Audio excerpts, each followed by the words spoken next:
Hoje eu quero falar sobre uma pessoa muito especial. É um vídeo muito importante, infelizmente eu queria fazer acompanhada, mas essa pessoa é muito envergonhada, muito fechada, mas eu vou contar a nossa história mesmo assim. Eu sei que ele gostaria que eu fizesse isso, mas ele não quer participar, né? Então, tudo bem. Bom, hoje eu vou contar pra vocês como eu conheci o amor da minha vida. Sim, meus amores, cardiopata também tem os seus amores, também casam, também namoram, também tudo o que vocês fazem. Bom, vamos começar lá do começo. O meu pai tem casa na praia, na verdade a mãe dele tem casa na praia, e essa casa, ela é numa rua que antigamente, quando eu nasci, ela era uma rua familiar. O que é uma rua familiar? É quando tem os seus parentes, moram em todas as casas da rua, as pessoas são suas parentes, enfim, as pessoas se conhecem. Antigamente tinha muito disso. Nessa rua, então, a minha avó tinha a casa dela e o avô do meu marido tinha também casa nessa rua. E a gente se via só no verão, né, na época de praia. E era, assim, era um namoro de verão. Mas antes, quando eu era pequena, quando eu tinha lá meus, sei lá, 6 anos até os 14, 15 anos, eu tinha muita vergonha de usar biquíni na praia. Primeiro, porque eu era muito cianótica, pra quem não sabe.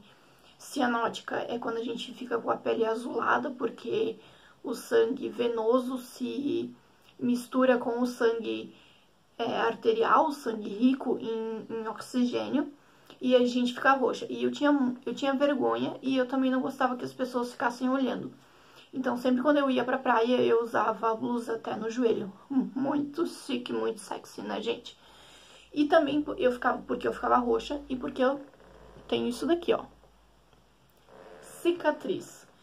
E eu tinha muita vergonha da cicatriz também. Eu não gostava que as pessoas ficassem olhando e ficassem perguntando. Eu não sei porquê, mas eu não gostava. E também tinha vergonha. Então eu achava que nunca ninguém ia gostar de mim, muito menos alguém que me conhecesse nessa situação, né? De estar com aquele blusão na praia, toda cianótica, enfim. Mas o meu marido, ele sempre foi uma pessoa muito especial. Ele sempre foi diferente das outras pessoas. Porque os outros meninos que eu conhecia, eles caçoavam de mim. Eles faziam bullying comigo, que na época era brincadeirinha inocente, mas me machucava muito, e aquilo ali fazia com que eu pensasse que realmente eu não ia encontrar ninguém que gostasse de mim. Realmente eu era uma adolescente muito esquisita, muito magra, né? Na minha última cirurgia, então eu fiquei com 39 quilos, e até os 15 anos eu fiquei... Gente, tem um bicho aqui. Eu fiquei até os 15 anos ali muito magra, na verdade, bem um tempo depois eu fui recuperar esse peso, mas enfim, eu era muito estranha, resumo, eu era muito estranha. E na praia muito mais estranha. Mas eu notava que ele me via diferente, que ele não caçoava de mim, nunca caçoou de mim, nunca fez bullying comigo e nunca me tratou diferente, nunca me tratou como uma coitada, nunca, nunca. Ele me tratava como uma pessoa normal, como qualquer outra. Mas ele era muito tímido naquela época já, então ele não falava com palavras que ele queria ficar comigo, que ele, né, enfim. Teve um dia, então, porque assim, na época, gente, não tinha WhatsApp, não tinha mensagens instantâneas. Na nossa época, quando a gente queria chamar a atenção de um menino ou de uma menina, a gente dava um toquinho no celular, ou seja, a gente ligava pro celular da pessoa e quando dava só um toque a gente desligava. Esse era a nossa mensagem de que a gente queria alguma coisa com a pessoa. E aí teve um dia que era 6 horas da manhã, meu pai na praia sempre ia pescar esse horário. Ele deu um toquinho no meu celular e aí eu fui lá na sacada, eu olhei lá pra frente, a casa dele é de frente pro mar. Eu olhei lá pra frente, ele tava lá. Aí eu peguei a minha cachorra e fui dar uma volta com a minha cachorra. Fui até lá na frente, daí ele falou oi, ele me convidou para dar uma volta. E aí eu falei assim, não, eu só vou devolver a minha cachorra, que eu vim passear com ela e eu já volto. Aí eu deixei a minha cachorra lá em casa, voltei pra passear com ele. Isso, gente, era tipo 6 horas da manhã. Naquela época também não tinha perigo, né? A gente podia sair qualquer hora que a gente não ia ser assaltado, não ia ser sequestrado, nada. Então a gente saiu, a gente foi dar uma volta na praia e a gente sentou num banco e foi um momento muito lindo, tá? O sol tava nascendo, não tinha ninguém, era só o barulho dos pássaros e do mar. E foi ali que aconteceu o nosso primeiro beijo.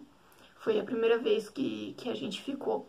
Mas só foi por ali. Só eu ia embora dias depois, ele foi embora também. E a gente continuou se falando só por MSN, por telefone, porque quando você queria falar com pessoas naquela época você tinha que ligar pra ela. A gente se falando só por telefone. E aí, eu nunca me esqueço, no dia 14 de agosto de 2005, eu fui numa festa com uma amiga minha, na rua não, né, gente, na cidade onde ele morava, porque era 10 quilômetros de distância, né, pra quem tem 16 anos de idade, 10 quilômetros é muito, a gente tem que sempre depender de pessoas pra ir e vir, e daí eu e a minha amiga, a gente tava nessa festa, e aí eu encontrei ele, e aí deu um estalo na minha cabeça. Pensei, meu Deus, esse homem é o amor da minha vida. E aí a gente acabou ficando de novo naquele momento. E aí eu nunca me esqueço, foi em setembro, se eu não me engano, foi dia 3 de setembro. Ele foi até na minha casa, ele levou uma aliança de prata, porque ele queria namorar comigo. E eu era muito fechada, eu era muito desconfiada, eu achava que aquilo ali era uma brincadeira, uma aposta, sei lá. Eu lembro que dias depois, acho que uma semana depois, a gente ia sair juntos, a gente ia num show aqui na minha cidade. Mas eu falei pra ele assim, olha, você vai na casa da Fran, que eu vou estar te esperando lá, porque era a minha vizinha, né, minha amiga de anos. Beijos, Fran, te amo. E eu combinei com ele de a gente se encontrar na casa da minha amiga, porque eu não queria que os meus pais soubessem. E aí eu fiquei lá na casa dela tentando ligar pra ele. Quando eu soube, ele já tava na minha casa, sentado na cozinha, na mesa, com os meus pais me pedindo em namoro. Sim, moço, ó, não perde tempo. E aí ele me pediu em namoro e na hora eu fiquei um pouco assustada, mas fiquei muito feliz. O nosso namoro foi um namoro como qualquer outro, teve muitos altos e baixos. A gente brigou muito, a gente terminou também. Não é porque eu sou cardiopata que eu sou uma coitadinha, que eu não aprontava, ele também. E tem uma coisa assim que teve um agravante que eu acho que pega muito nessa questão do cardiopata para outras pessoas diferentes. Os meus pais me privavam muito, eles me guardavam muito, sabe? Então eles não gostavam que eu ia nos lugares. E o meu marido não, por ser menino e por ser um adolescente que não tinha nenhum problema de saúde, ele sempre foi muito solto. Ele nunca deu satisfação para ninguém. Então isso foi um pequeno empecilho na nossa relação que foi complicada. Mas então estamos aí juntos há 15 anos, somos casados há quase 7 anos, a gente se ama, a gente se cresceu muito juntos, a gente amadureceu juntos, ele é meu primeiro namorado, eu sou a primeira namorada dele, a gente aprendeu muita coisa junto. Eu não posso ter filhos, eu quero falar aqui pra vocês, aqui no canal sobre isso também, eu não posso ter filhos, eu tirei meu útero com 21 anos de idade, e isso é uma coisa que ajuda muito ele me apoiar nisso. Porque até um casal dito normal, se a mulher, por exemplo, quer filho e o marido não, isso é uma coisa, um atrito entre os dois que acaba quebrando a relação, acaba se desgastando. E não, a gente não tem isso, a gente é super tranquilo quanto a isso. eu quero fazer um pedido para vocês. Façam perguntas aqui, mãe, pai de cardiopata, por favor, façam perguntas aqui do que vocês gostariam que o marido ou mulher do filho da filha cardiopata de vocês fosse.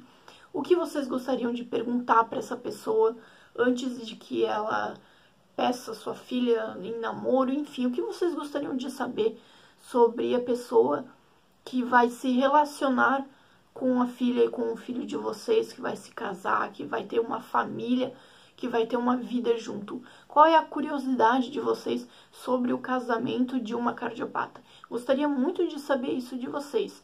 No próximo vídeo quero responder essas perguntas. Eu quero contar pra vocês também dessa questão de eu não poder ter filhos, que foi uma coisa super tranquila pra mim, mas eu como porta-voz, digamos assim, das meninas mulheres cardiopatas que eu conheço, que a gente tem um grupo, a gente tem muito esse questionamento, né, de meninas que entram em depressão por não poder ter filhos. Então, quero falar um pouquinho sobre isso também. Mas deixem aqui as perguntas de vocês, as dúvidas, se tem outra pergunta sobre outro assunto também, perguntem aqui, tá?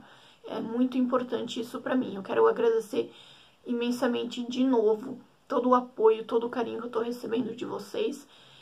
E fiquem bem. Se você tá passando alguma coisa com seu filho, com sua filha, tenha esperança. No final sempre dá tudo certo. E se não deu certo, infelizmente a gente vai entender só lá na frente, né? Então é isso, gente. Eu quero deixar aqui o meu recadinho pra vocês. Não se esqueçam, o impossível é só questão de opinião.